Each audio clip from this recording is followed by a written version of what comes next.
다음 날 아침 등교 준비에 분주한 일레인 가족.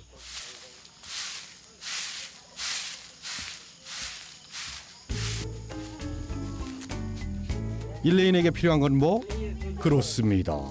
고데기 또는 매직 스트레이트. Sabi ng mga kaklase ko ay hindi nagsuklas.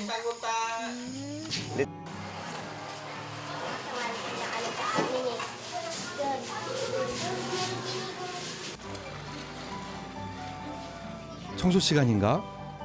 근데 다른 아이들은 멀뚱멀뚱 구경만 하고 왜 일레인 혼자 책상을 정리할까? Po yung katabi niya po kapag hindi po pinupulot ni Eileen po yun, yung pinapapulot niya po sinusuntok po. Tapos ano yung mga tinutok sa kanya ni Russell?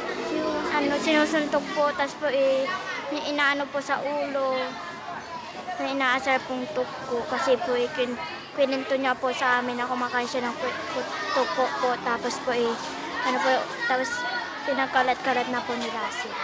Sometimes they're saying pulot because of the hair. Kasi parang mas ng pagkakakuan nila pag ITAS, diba? Parang iba yung pagkakilala nila sa mga ITAS.